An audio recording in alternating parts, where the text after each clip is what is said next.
Bismillahirrahmanirrahim. Assalamualaikum warahmatullahi wabarakatuh. Saya Muhammad Rian Farudin, mahasiswa semester 4 Prodi Ilmu Al-Quran dan Tafsir. Pada kesempatan ini, saya akan membahas terkait kitab Tafsir Hidayatul Quran untuk memenuhi tugas ujian tengah semester mata kuliah studi naskah Tafsir Nusantara. Sejak awal masuknya Islam ke Nusantara, tercatat telah muncul banyak para mufasir yang mewakili pada zamannya, terutama di Nusantara. Sebutlah di antaranya Syekh Abdul Rauf As-Singkili, Kiai Haji Muhammad Saleh Darat pada masa jauh sebelum Indonesia merdeka. Kemudian Kiai Haji Abdul Sanusi, Buya Hamka, dan Kiai Haji Bisri Mustafa di era menjelang dan masa awal kemerdekaan Indonesia. Di era kontemporer, sebutlah Muhammad Quraish Shihab, Kiai Haji Taifur Ali Wafa, Kiai Haji Sodik Hamzah Utsman, yang semuanya menafsirkan Al-Quran 30 juz, dan masih banyak lainnya. Yang terbaru muncul sosok Kiai Haji Afifuddin Dimyati, yang baru saja menerbitkan kitab tafsir Hidayatul Quran. Kitab ini baru terbit pekan terakhir bulan Desember 2023 dan diterbitkan oleh penerbit Dar Al-Nibras, Kairo, Mesir. Tafsir Hidayatul Quran di Tafsir Al-Quran bi Al-Quran merupakan kitab tafsir yang ditulis oleh Kiai Haji Muhammad Afifuddin Dimyati, pengasuh Pondok Pesantren Darul Ulum Jombang yang kini berkhidmat sebagai khatib PBNU. Penamaan kitab ini merupakan suatu bentuk tabarukan oleh mu'alif kepada Kiai Haji Muhammad Mufid Mas'ud, pendiri Pondok Pesantren Sunan Pandanaran Sleman, yang memberikan nama Hidayatul Quran untuk Pondok Pesantren Tahfiz Al-Quran dan Dirasah Al-Quran yang diasuh oleh Kiai Haji Muhammad Afifuddin Dimyati atau biasa dikenal Gus Awis. Sebelumnya, Kiai Haji Muhammad Afifuddin Dimyati telah menerbitkan beberapa kitab terkait ulumul Quran. Di antaranya Mawarid Al-Bayan fi Ulumil Quran yang diterbitkan oleh penerbit Lisan Arabi pada tahun 2014. Kemudian juga Ilmu At-Tafsir Usuluhu wa Manahijuhu yang diterbitkan Lisan Arabi pada tahun 2016. Kemudian juga Asyamil fi Balaghah Al-Quran yang diterbitkan Dar Al-Nibras pada tahun 2021 dan lain-lain. Kitab Hidayatul Quran merupakan kitab tafsir 30 juz yang terdiri dari 4 jilid. Jilid yang pertama menafsirkan surat Al-Fatihah hingga surat Al-An'am. Jilid kedua dari surat Al-A'raf hingga surat Maryam. Jilid 3 dari surat Toha sampai surat Shad. Dan jilid keempat dari surat Az-Zumar sampai surat An-Nas. Keempat jilid ini memiliki ketebalan 560 halaman.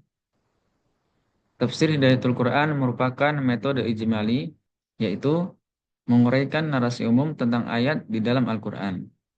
Dalam menguraikan penafsirannya, mu'alif pertama-tama menyebutkan nama surat, kemudian mengklasifikasikan setiap surat ke dalam Makkiyah atau Madaniyah. Kemudian menyebut jumlah bilangan ayat sesuai kesepakatan jumhur ulama dan para mufassir.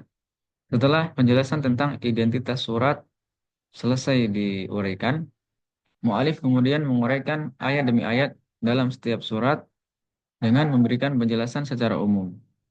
Kemudian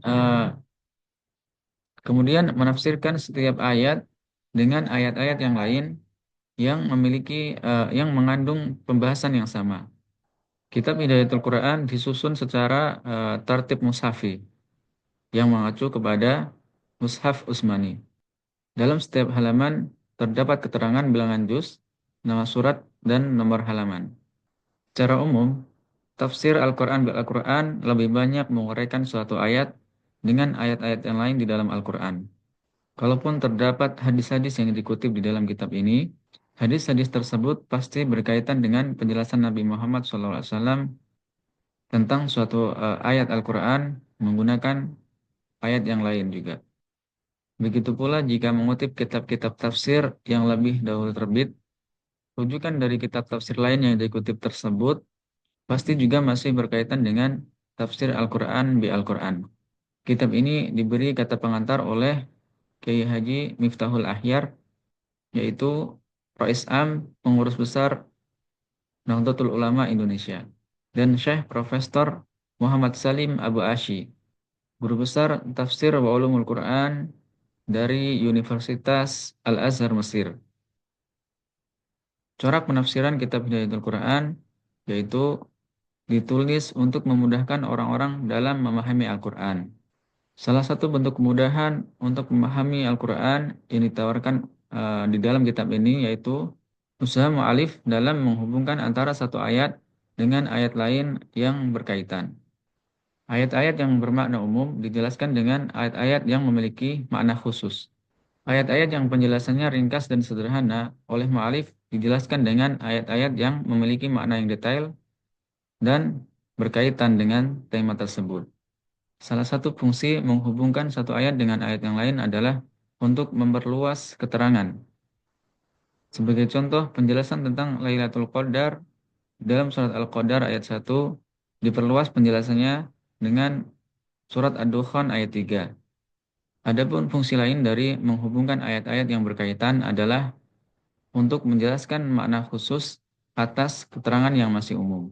Sebagai contoh, perintah kewajiban berpuasa dalam surat Al-Baqarah ayat 183 yang masih bersifat umum dan global diperinci dengan surat Al-Baqarah ayat 185. Tidak sekedar menghubungkan satu ayat dengan ayat lain yang berkaitan untuk memberikan penjelasan yang lebih utuh.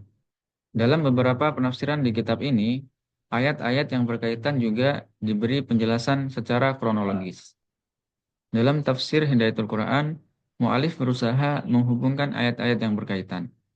Jika terdapat ayat yang tidak ditemukan kaitannya dengan ayat yang lain, mu'alif memilih untuk tidak menafsirkan ayat tersebut dan sekedar menulisnya secara utuh tanpa penafsiran atau penjelasan. Namun dalam kitab ini, ayat yang tidak ditafsirkan jumlahnya sangat sedikit. Dengan kata lain, mu'alif memilih bersikap hati-hati dan setia dengan pilihannya yaitu menafsirkan Al-Quran dengan ayat Al-Quran. Selain sikap kehati-hatian, pilihan mu'alif untuk konsisten pada model penafsiran Al-Quran dengan Al-Quran patut diapresiasi. Rujukan-rujukan lain yang dikutip di dalam kitab Hidayatul Quran dipilih secara ketat, sejauh ia relevan dengan penafsiran Al-Quran bi Al-Quran. Hadis-hadis atau pendapat para ulama yang dikutip di dalam tafsir tersebut hanya digunakan sejauh penjelasannya masih dalam koridor tafsir Al-Quran bi Al-Quran. Sikap kehati-hatian itu tercermin pula ketika mu'alif menafsirkan ayat-ayat terkait tentang perang atau ayat-ayat yang seringkali ditafsirkan secara radikal. Mu'alif menjelaskan konteks suatu pernyataan yang terkesan keras dengan diberi konteks melalui penjelasan ayat-ayat yang lain. Sebagai contoh, ketika mu'alif menafsirkan Quran Surat Nuh ayat 26 tentang doa Nabi Nuh alaihissalam, "Ya Tuhanku, jangan Engkau biarkan seorang pun di antara orang-orang kafir itu tinggal di atas bumi." Mu'alif memberikan konteks bahwa doa Nabi Nuh tersebut dilatar belakangi oleh surat Hud ayat 36. Lalu mu'alif mengaitkannya pula dengan surat Al-Ankabut ayat 14. Dengan penjelasan yang lebih utuh, kesalahan pemahaman akan dapat diminimalisir.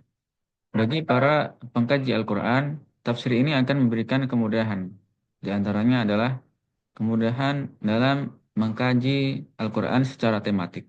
Secara umum, tafsir ini relatif mudah untuk dipahami sebab penjelasannya sangat praktis.